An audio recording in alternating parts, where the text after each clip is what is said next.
Good evening.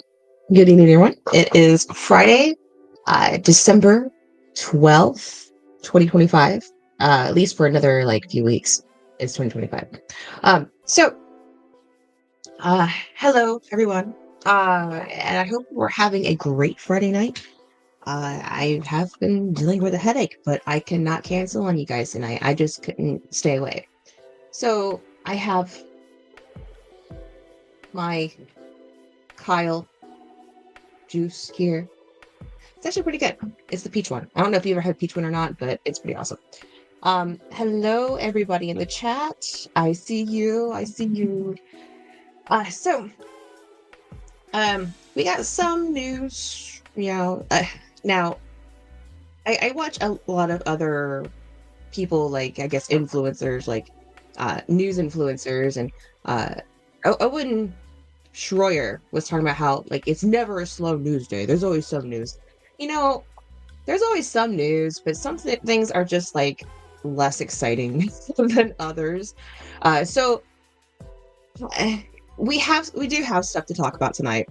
And I for the title I did put the Somali thing that's going on, because everyone's talking about the Somalians. It's all Somalians.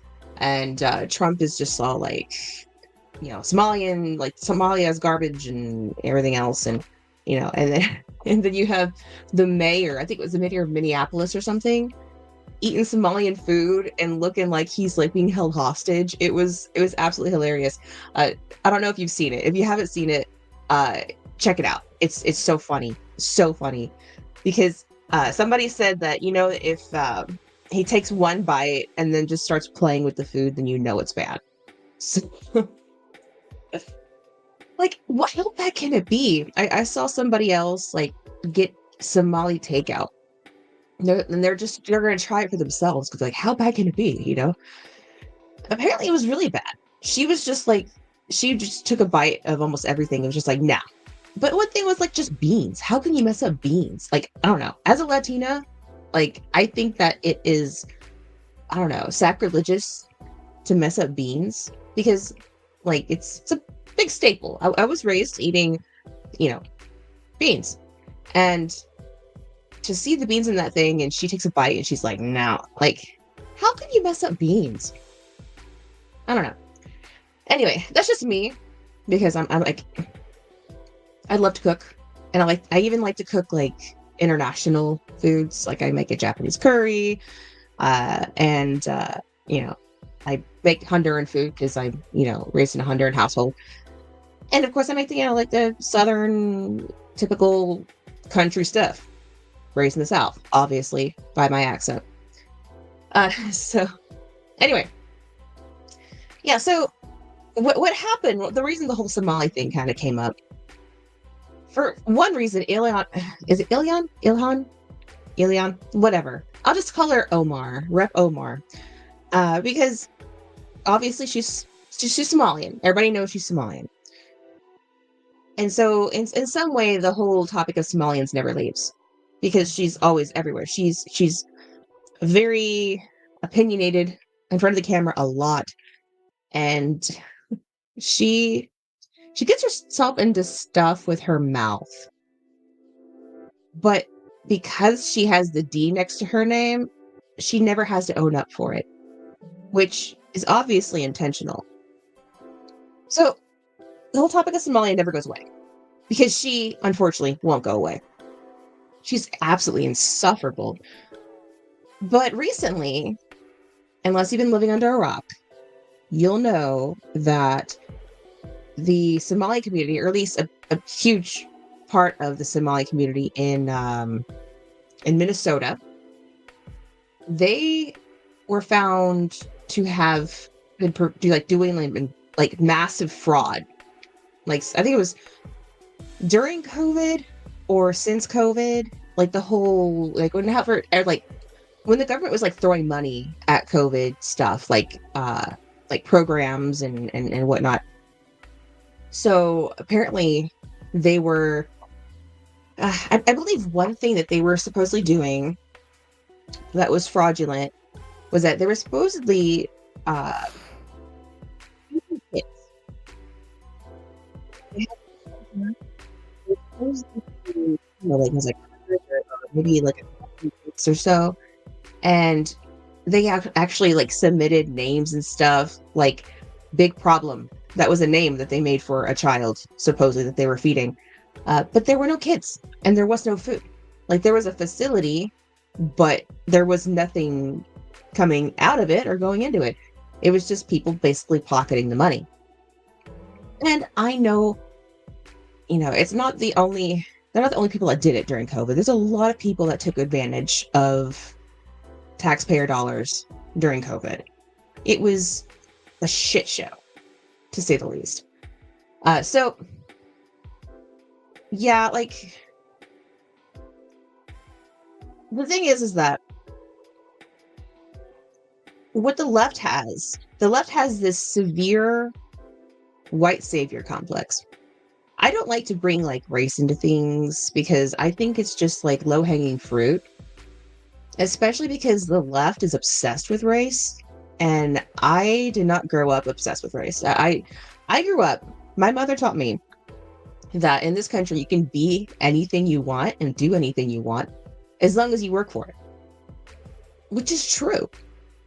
If you work for it, you there's nothing else that's holding you back. That's just the opportunities this country has. So I never grew up seeing any kind of victimization or anything through the lens of race. And my mother's an immigrant, and she, worked her way up from, nothing to, something now. So I've seen it with my own eyes. You work your ass off, you can, live a comfortable life, and the opportunity is there. However, it's also come to find that a lot in the Somali community, now, of course, I know there's other communities, okay? But I shouldn't have to preface this because y'all aren't just going to be like judgy leftists who say, what about this? What about that? Y'all are about the whataboutisms, which is why I love y'all. But there's a lot in the Somali community, and I believe it's actually like, I could be wrong, but I think I heard the statistic of 54% of like the Somalians, it could be either here or in the UK, are on government assistance, like immigrants. Now, I understand government assistance, like, I'm not a fan of the welfare state. I do get and understand helping somebody, and using it as not really stepping stone, but using it when as it's needed, but not as a permanent thing. It should never be permanent. However, they're just using it to just live, not to use it while you're down, while you work your way up to add your situation, like it should be. If these programs are going to exist, they should be for people who need it while they're down as they work their way out of it. Unfortunately, a lot of people don't want to work their way out of it. So you get people that just purposely drain on the taxpayers. And there's people with no remorse in that. And apparently there's a big part of the Somali community that do that. And then that's lack of contribution and all of just taking in. So the country of Somalia apparently is like riddled with crime, riddled with war, and just like unrest. And it's just so funny because you hear Ilan Omar say things like, I miss Somalia, I wish to live there. Well, go. Why are you here? Like, no one's stopping you. Like, I'm not even saying that to be mean. She obviously has the money because she went from like a small net worth to quite a nice net worth now. So she can live quite comfortably in Somalia. So why I don't get why she's here. And like I said, I'm not even saying that in like a mean girl way. Like girl, like you have the money. If that's where you want to be, then why just go? Like if I had the money, I would love to be in Japan personally, because Japan is like it's clean, it's wonderful, I love Japan. But then she cries to all the Somali community. I do all this for Somalia, I do this for Somalia, but you're here. You should be doing things for here. That's the point of being a US representative. But instead you're a Somalian representative. It doesn't make sense. Like it makes sense if you have other motives and well that's honestly she's not the only one. We all know that there's people in our Congress or in our government in general that don't put America first. I'm past America first at this point. I'm America only. And America only merch will be coming soon. Okay, I'm working on it. So we have people running our government who aren't even going to put the nation they represent first. And I'd even say that's most of them. Most of them don't even put our nation first. And you especially of course like you have like things like IPAC that give them money so they won't put America first. And then you have people like Ilan Omar. She doesn't take IPAC money, I believe. But she's all about, representing Somalia, doing stuff for Somalia, favor of Somalia. It's just silly. All right. So anyway, I digressed from the whole leftist do the white savior thing. The reason I brought that up is because the fraud they were doing, apparently they were brought to court. All the evidence was like stacked against them, and the jury actually came back with this is our findings, or this is what we decided on. And the judge was like, nope, I'm not going to do that. What? Like, I'm sure you can guess like what side of the aisle that judge was on. White savior stuff. That's all it is. And what it's the bigotry of low expectations. Now, as somebody who is, like I said, again, a Latina, if you can't tell by looking at me, I would rather be treated equally than special treatment to be given to me because people think that I'm lesser in some way. Because that's all it is. They see themselves, they see like minorities and such as lesser. So they patronize them. They, give them special treatment. I don't want special treatment. Even if it is to my benefit, I would rather be treated like anybody else. But there's some people who will allow that, or doesn't register with them, that, hey, they're giving you special treatment because they see that you're lesser, or they think that you're lesser. It's like the racist and the woke. I shared this video, and I've seen it like before I even shared it. It was about how a racist and a woke person actually like agree on basically everything. Because it's true.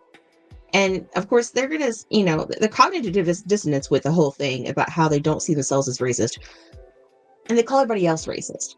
I'm sorry, I'm not a racist because I refuse to give somebody special treatment for their race. If anything, I'm absolutely not a racist because I refuse to give anybody special treatment for their race or anything. Because I just treat everybody equally. Isn't that supposed to be the thing? And as long as you're still going to treat people special because they're different, aren't you just kind of going against what you're even trying to say? Like, oh, well, they've been treated differently throughout history, so we're going to give them a leg up. Yeah, but, you know, shouldn't they been, if they were supposed to be treated equally then, why not just treat them equally now? No. That's why, I'm glad that DEI is going away or has gone away, but I don't think it's entirely gone away. Uh, so yeah, it's bigotry of low expectations. And Tim Walz, Tampon Tim, is even he brings okay. So here's what's crazy, and this analogy might piss some people off. I really don't care. It's an analogy, all right. So during Black Lives Matter, when it was like at its height, the left would say, yes, we say Black Lives Matter because right now we're focusing on Black lives. Okay. Whereas like the other people will say all lives matter. It's like, well, we're focusing on Black lives right now because that's who the focus is on. That's what, all this, uh, police issues going on. But when this issue is that there's Somalians committing fraud, Tim Walz says, well, there's many white people who are committing fraud. There's many white people who should be jailed as well. It's like, I'm sorry, but aren't we supposed to be focusing on the people that are at the forefront right now? Like, now you want to bring up white people. Now you want to talk about white people and how, they're the same in some ways, like how they're the same as being fraudsters and such. Only when it's bad. Tampon Tim was the biggest joke for them to put forward in the Democrat Party. I don't get how and why they even chose him as Kamala's running mate, because I heard they tried to, because he could fix a truck, they tried to bring in like the masculine vote. Like Tim Walz is like the least masculine dude in the Democrat Party, aside from Gavin. No, I would say Gavin Newsom is probably actually more masculine than Tampon Tim. I was going to say Trudeau, but Trudeau's Canadian. He's not a Democrat, although he would be equivalent to a Democrat if he was American. So, yeah. All right, chat. I've blabbed enough about this. Let's see. Or Harrison. Miss the first part. They never focus on crimes committed by people of color. Yeah, that's definitely true, especially because a lot of the people that ICE are hunting and detaining are criminals, like actual criminals, like rapists, people who assault. And then you have these like white savior lefties trying to block the ICE truck. It's like, do you know who they're carrying? They're carrying like a gang member. They're carrying like a rapist. They're carrying like a woman beater, and you're trying to stop them. It doesn't make any sense.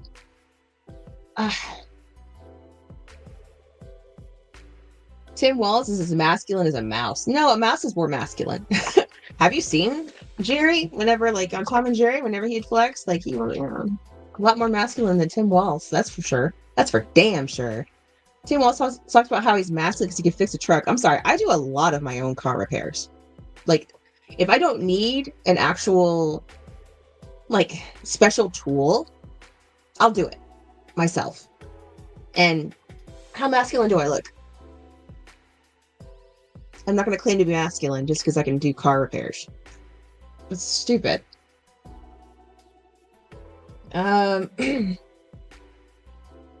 Let's see here. What else you gotta say, chat? Because this looks bad on Tampon Tim. This whole Somalian fraud thing, especially because they're throwing it out, and it just further shows this whole, oh, let them get away with it because they're like, they didn't mean it, or they come from such a war-torn place, or they don't understand this. Whatever their reasoning is, they're obviously not treating them equally. It's bigotry of low expectations, for one.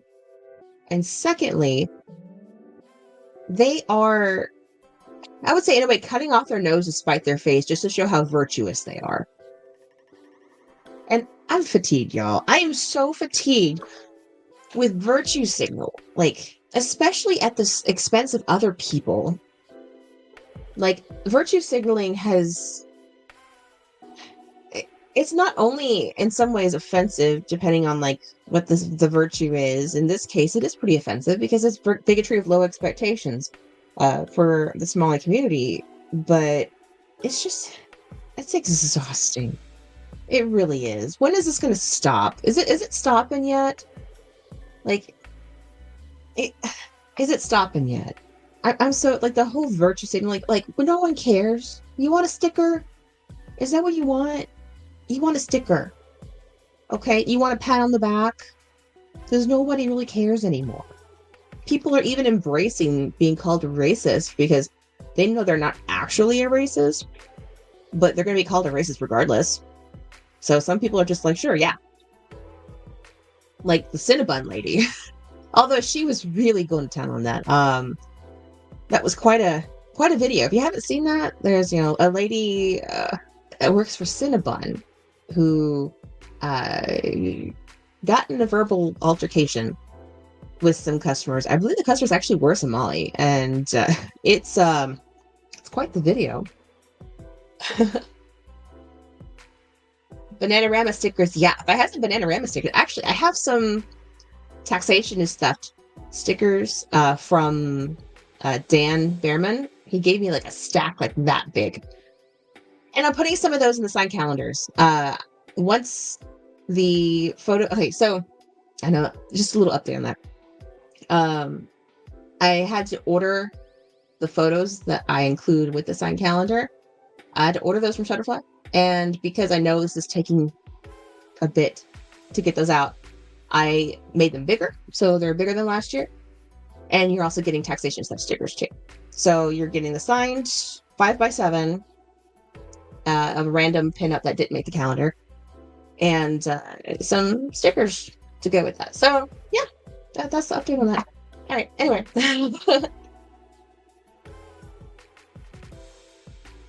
I'll walk around calling people racist and looking superior. The VS sticker will allow it. I don't know what the VS sticker is. So yeah, anyway, the whole Somalian thing I think is dumb. Like, of all immigrant communities, it's the Somalians that are on the focus right now. But then again, there is, like, the Somali community is the one that just did this whole, like, not the entire, of course, but the Somali community is the one that did this whole, I think it was in the billions, all that fraud that they ended up calculating from the community. So that's why the spotlight's on them right now. And, doing some pre-stream kind of research in a way. Ted Cruz. Now, everybody knows I'm not a fan of Ted. All right. I just, the guy's breath smells like Netanyahu's crotch. Okay. So I'm not a fan of Ted Cruz by any means. But I do think it's funny that he's actually trying to draft some way to it brings some charges on Ilan Omar because some like immigration fraud, for instance. So that I thought was pretty funny. Oh, I got to bring this one up here. Lily Tang Williams is a good politician. She's a great politician, and she's a very wonderful lady. And I think anybody who is in that state, vicinity, whatever, should vote for Ms. Lily Tang Williams because she is an absolute sweetheart. She is a strong patriot, and she is really all about liberty. She's actually like libertarian leaning, even though she's running as like Republican, but she is an absolutely amazing woman. So yes, vote for Lily. All right. So off the topic of the Somalis, because I don't like talking about the Somalis really, because it's just kind of like, it's draining. It's just kind of like, okay, here is another population that is taking us for a ride because we have the damn welfare state, which is just another waste of our money. I want to get into the tea, which is the right-wing influencer civil war that's going on. And some say it's like a MAGA civil war. I don't even give it that much credit. So, obviously, as a libertarian, I'm sitting from the sidelines. Like, you know, I could take sides and give honest opinion, but everyone who, again, if you haven't been living under a rock, you know, Candace Owens has been very vocal since Charlie Kirk's assassination. And it's like she's getting, I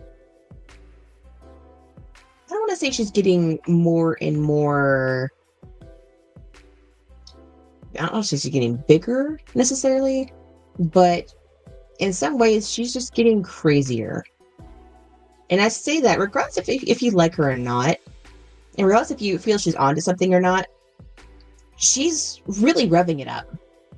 Like, she really is. She's really going after Turning Point. And apparently she's, well, not apparently, obviously, she's pissed Erika Kirk off.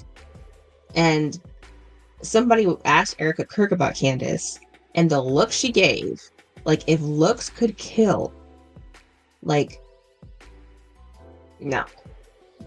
So, anyway, so the Candace thing, what she's been doing is ever since Charlie Kirk died, she, like, I get everyone copes in their own way. Everyone has, like, why did this happen and who really did it? Because there are some things, I'm not gonna lie, there are some things that don't make sense about the case, about, like, Tyler Robinson and other things that took place and that just didn't make sense. Something about how he took the gun apart, but yet he re-put it back together and then buried it. And then some people just think that because Candace has a hate heart-on for Israel, that she's putting it all on them. Now, I'm not going to fully dismiss that either, because honestly, anything is possible. Like we saw JFK, all right, and we got some of those files, and that was pretty sus, if I do say so myself. So it seems like she's either pinning it all on them or she's pinning it all on Turning Point. And it's some of it is just crazy, such as saying that Turning Point was in on it in some way. And then talking about Erika Kirk being followed by Egyptian planes. And what was another one? Although I must say that it was pretty weird that Netanyahu came out and said, "I did not kill Charlie Kirk." Like, that's kind of weird to say. That's kind of weirdly specific. But anyway, Candace is actually making bank because she's kind of gone so far off the deep end that she's making so much money per episode because she's getting a lot of viewers because she's gone a little crazy. Now, there's some things that, you know, I know that she has said that, you know, kind of makes you go, maybe. But then when she says that the only people who could stop her are her husband and Erika Kirk, then Erika Kirk says stop.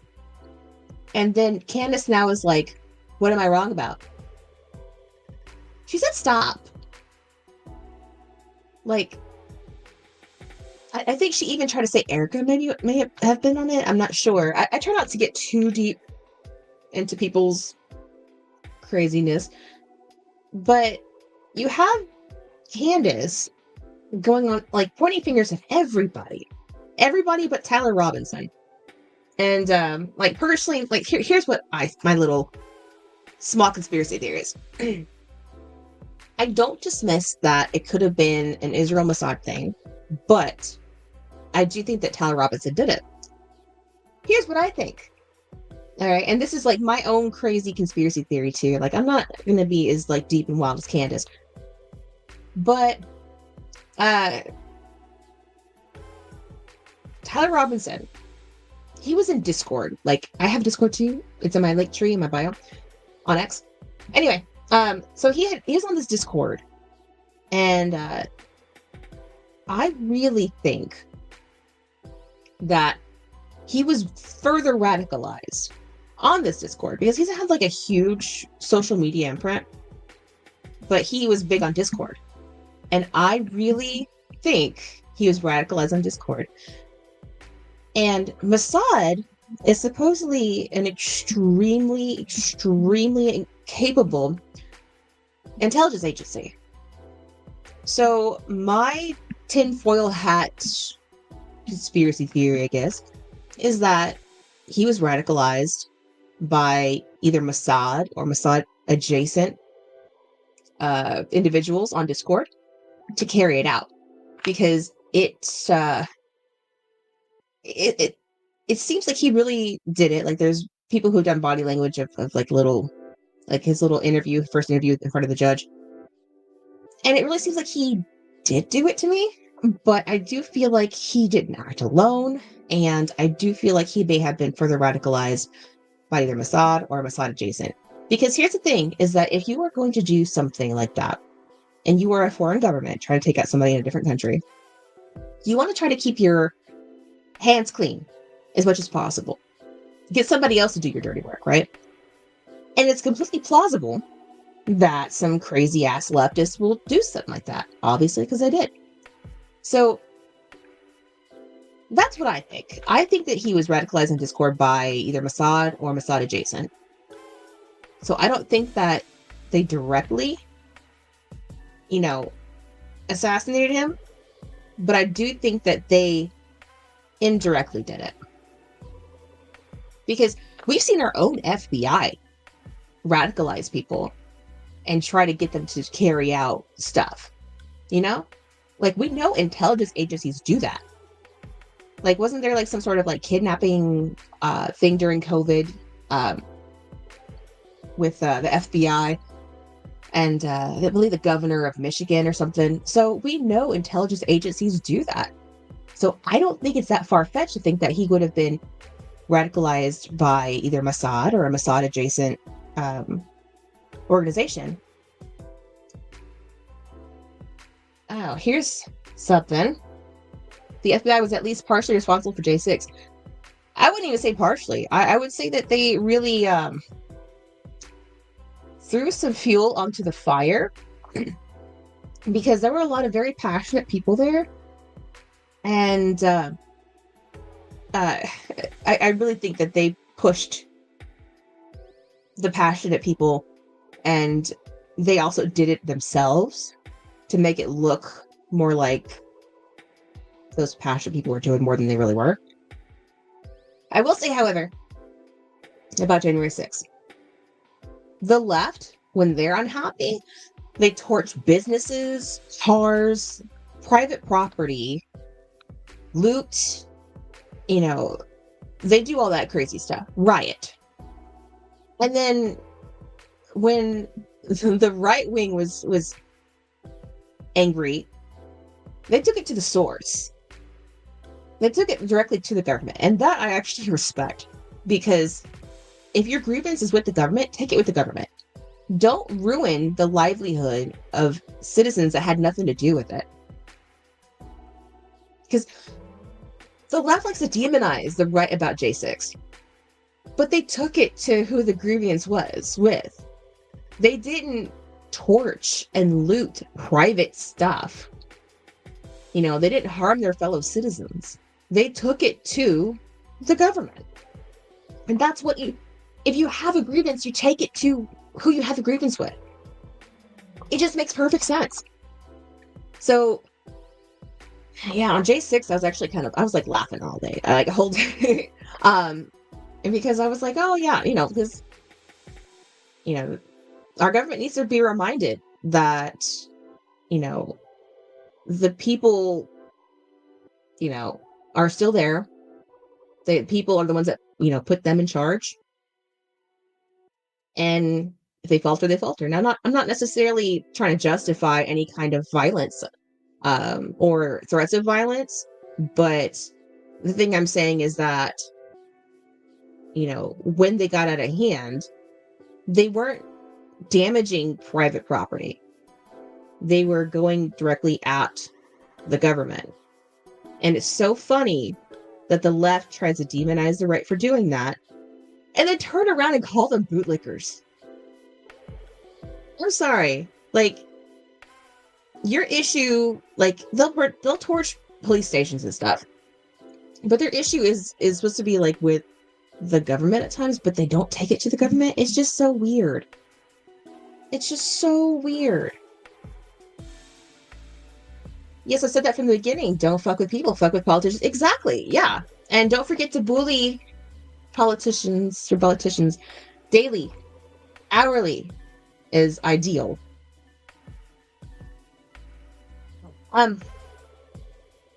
Anyway, so digressing, but back to the whole influencer beef.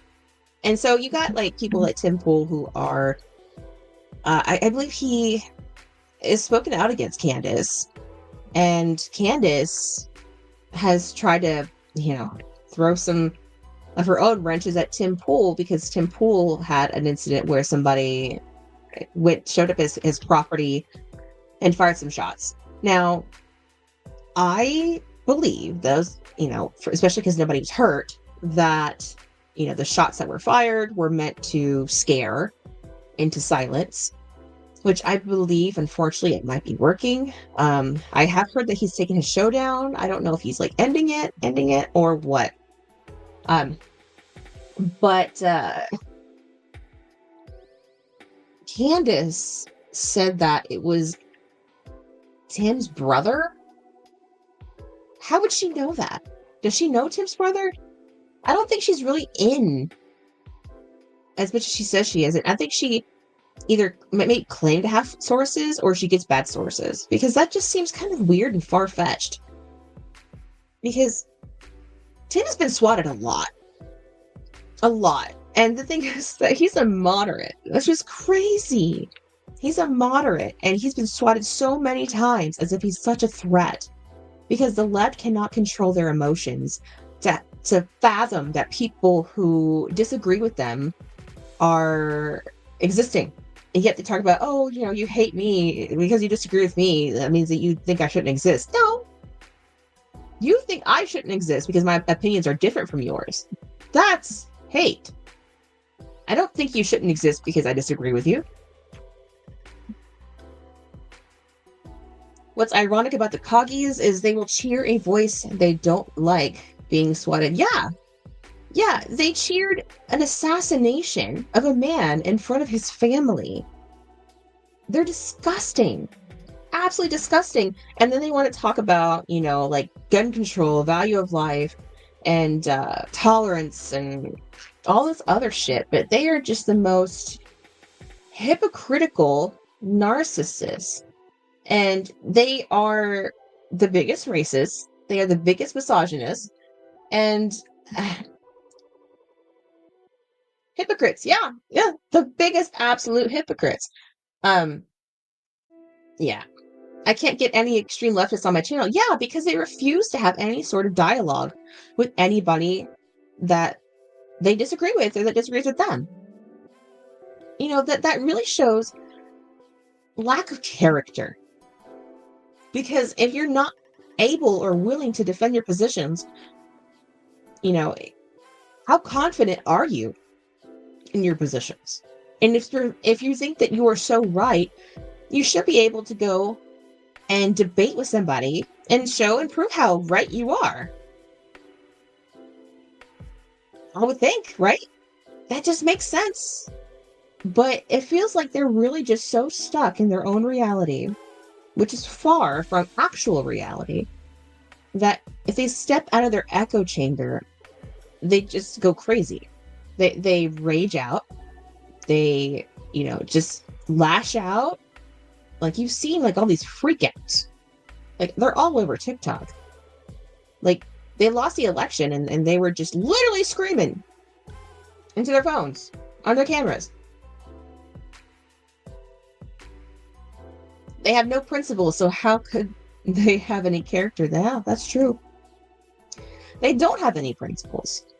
And they think that they're like morally superior. Like, come on. Ah. The extreme left will not debate anyone when the parameter is you cannot identify anyone other than human. Yeah. And they also just they run on emotion. Like, I feel this way, or this is like, because they feel a certain way, that's how they lead, instead of this is a logical way, regardless if somebody feels this way or not. You can't run your life by your emotions, because your emotions can lie to you a lot. They really do. All right.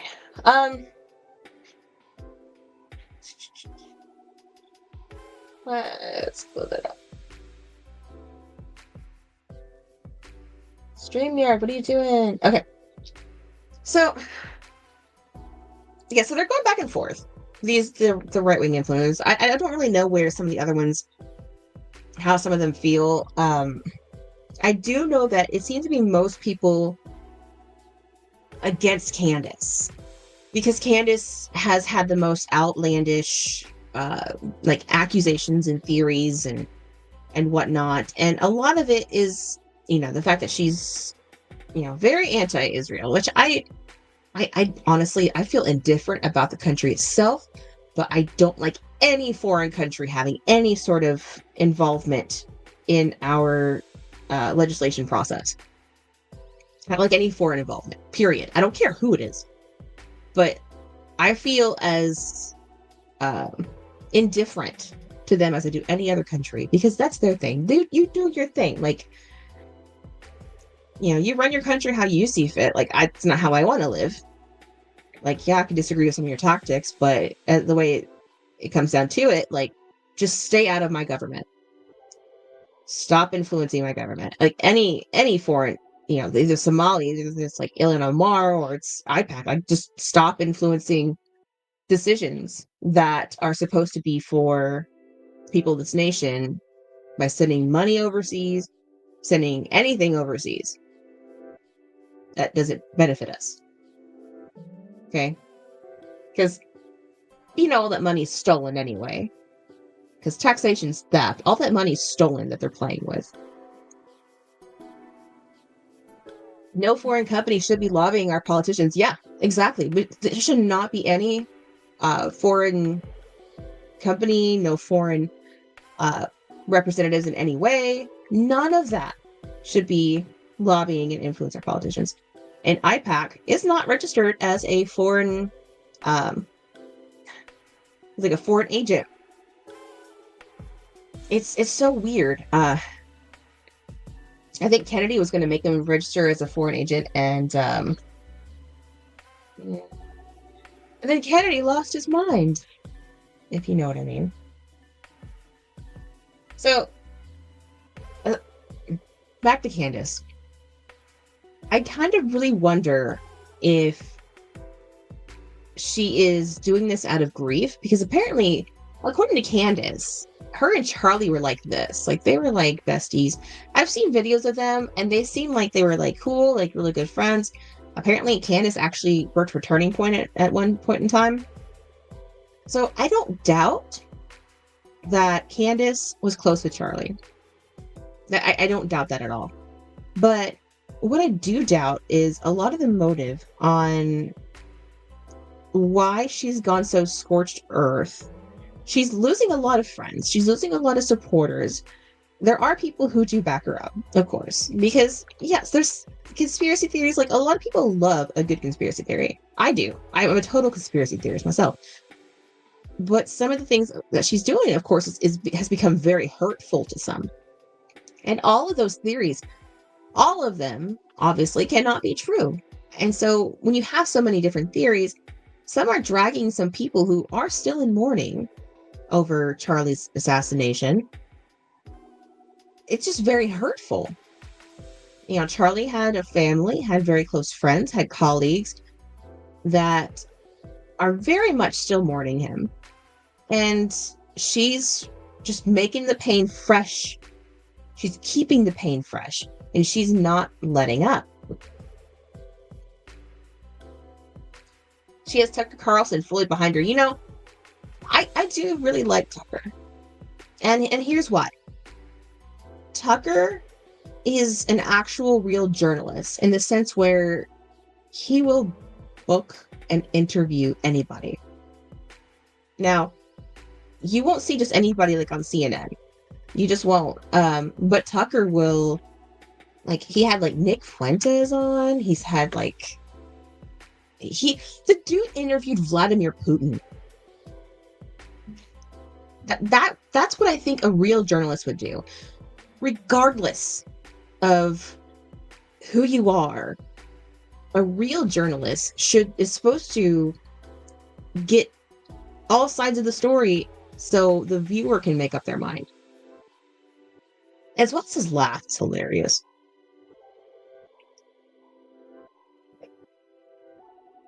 But as far as what Tucker, the way he feels about Candace or how he backs Candace up, I don't really know much in regards to that. I know that people are dragging him as much as they are Candace, but I haven't heard Tucker say as many hurtful things as Candace.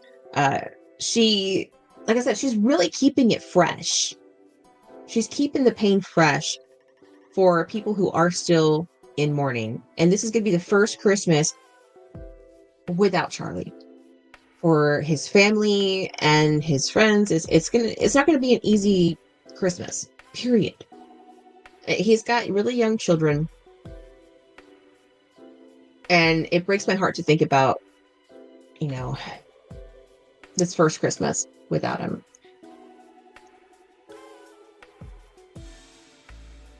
Not matter on opinions, Tucker is as big as there is in political commentary, period. He really is. And that's because he is a real journalist. He does do really good work. Like, regardless if you agree with him or not, you can't deny that the guy is a good journalist. Like, he does his stuff. He does his thing. And he does it, honestly, unbiasedly, because there is obviously some bias, but he's not, he gives anybody a platform so that the viewers can make up their own mind. So that's why I like Tucker. But, I can see why some people are turning their back because, of whatever he's saying and whatnot. But I think you can kind of separate some stuff. You can have respect for somebody who is good at their craft, regardless if you agree with their own beliefs. That's also a thing that leftists can't do. They can't separate artists from the art, which, going back to last week, was a lot of, talking about cancel culture and Brian Grofner and even Jake Monroe about you can't, or the left can't separate the whole artist from the art thing. And they, must cancel, must eliminate from the whole sphere, people who they disagree with and disagree with them and whatnot. And in some ways, the right, they talked about the left with cancel culture and this whole feud. They're like canceling each other, and it's getting messy, and it's getting even more messy because, this whole thing started. Well, kind of, yeah. I would say it started after Charlie's assassination. I'm not going to say Charlie necessarily kept them all together, but he was a good voice of reason. And,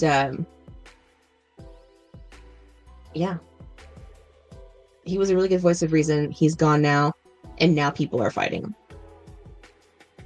And I think that says something. And it's also a testament to him, too. I honestly, the work that Charlie did, though, I don't think that can be undone. Some say that And I was having a talk with a friend on X about Candace is tarnishing Charlie's legacy. However, the way I see it, Charlie's legacy is so rock solid because the guy was such a good guy and he was so good at what he did that not even Candace, nobody can ruin that for him. Because it's easy to drown out Candace or Tucker or anybody else, any detractors. Go back to any Charlie video and it just brings you in. And that's Charlie. So I don't think that could ever be taken from him or from anybody. Now, Turning Point, yes, that was his baby.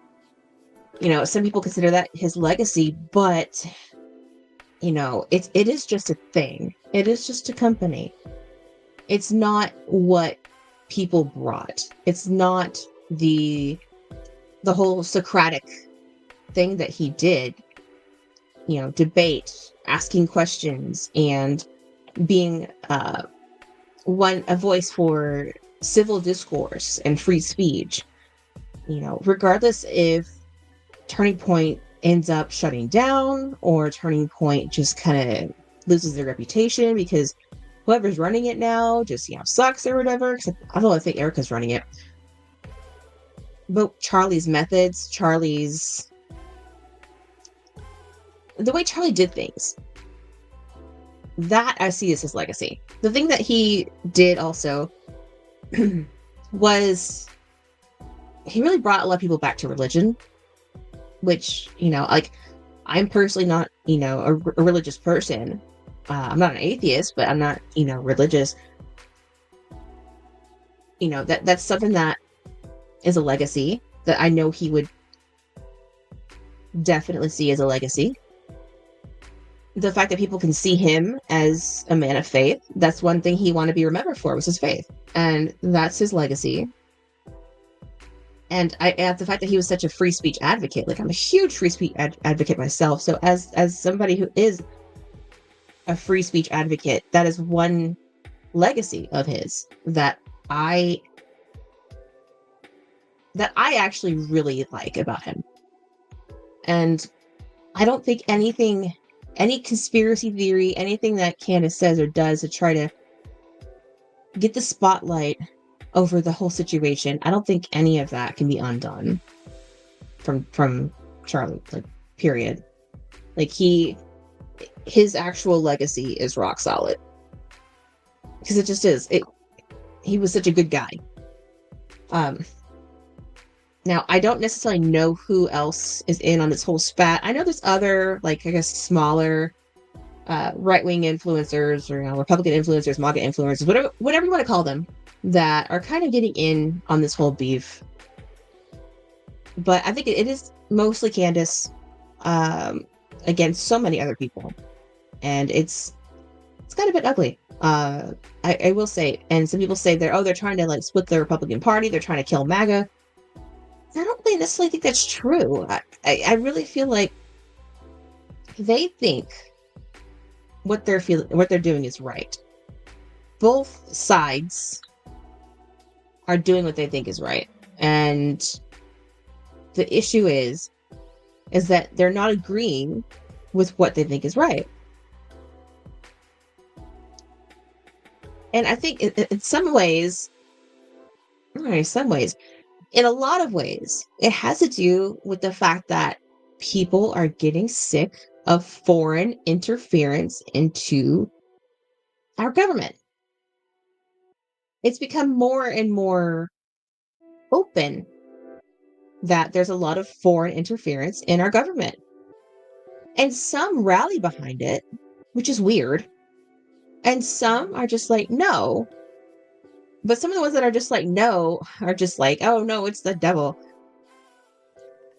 It's not great, but I'm not going to put all my chips onto that as being like the worst thing ever. But it seems like that's the biggest thing. And the ones who are for, like, let's say for the foreign interference, I'm not sure if they really understand the whole gravity of the situation of having a foreign government have so much influence in our legislative process, and not just like through, IPAC, because IPAC shells out so much money. Like, I would even say in the billions of dollars by now. And they have like almost every single congressman in their pocket, almost, except the wonderful and amazing Thomas Massey. So they've really had too much influence, really. And I don't see how people don't see that as there's some people that don't see that as a bad thing. Like, don't we want to have our interests? Like, we have our own problems. Like, we should take care of our shit first. And honestly, we should take care of our shit only. There's nothing over there that benefits us at all. Like, we shouldn't be over there. We should actually even close all our bases in Europe, because they've been talking shit. Close our bases in Europe and get the hell out of there. And sooner or later, historically speaking, the Germans are probably like, go crazy. You know what I mean? That's just, they can't help themselves. Historically speaking, they've done that a few times. Anyway, so we only have a few minutes left, and we want to have a word from today's sponsor. Today's sponsor is the one and only libertariangoth.com, where it is the largest alt culture geared Liberty apparel store online. Cyberbully the government apparel. The I'm not a leftist, I just look like one, except I'm better looking. No, and I'm much better looking. Yeah, I need to get this one into a tank top. I know Brian Gropner, or Gasoline Vertebrate, he really likes this is one of his favorites. If you saw his Space Couch episode where I was on there, this is one that he liked. I should get into a tank top, since it seems like that's all he wears. And I don't know, maybe send him one for having me on the Space Couch. But check it out. I even have the best-selling Make America Goth Again hats and beanies. We got the trucker hats, we got the dad hats, we got the snapbacks, we got the beanies, and there's even some shirts. Just because why not? But if you're not really into goth, or you don't consider yourself goth, you are more of a metalhead, I got Make America Metal Again. Not a metalhead, more of a punk, I got Make America Punk Again. Same thing. Beanies, trucker hats, dad hats. I don't think there's I didn't make snapbacks for punks. It didn't seem very punk to do a snapback. And then there's Make America Emo Again, because the sad boys and girls, apparently they're still around. I don't know. I thought emos like went away with the early 2000s, but they're still out there. Mostly like beanies and dad hats and trucker hats for the emos. But yeah, check it out and use code Liberty for all for 10% off. That's Liberty, the number 4, all for 10% off. And also, I want to not forget to do this. Like, subscribe, share. I am trying to grow my, YouTube and Rumble and whatnot. I know I'm not gonna surpass Jake, but because X is kind of my thing. But yeah, I would much appreciate if you like, share, subscribe. All the platforms, YouTube, Rumble, X, if you want to follow me on all of them, mostly on X. So I would love to see you there. So you can share the stream there and follow me on YouTube. And then you don't even have to watch it on YouTube if you want. You just watch on X. I don't care. But I am trying to grow the count on there, so it would be wonderful. And I do really appreciate everybody who came in tonight to chat about mm, somewhat interesting, somewhat not, kind of just gossip, kind of just like, yeah, yeah, some same old, influencers misbehaving. But what else is new? They become like, I don't know, I don't say like the Kardashians, but like, I don't know, sometimes these influencers let the stuff go to their head and they go a little crazy. All right. Well, thank you all again for coming in. I really appreciate you.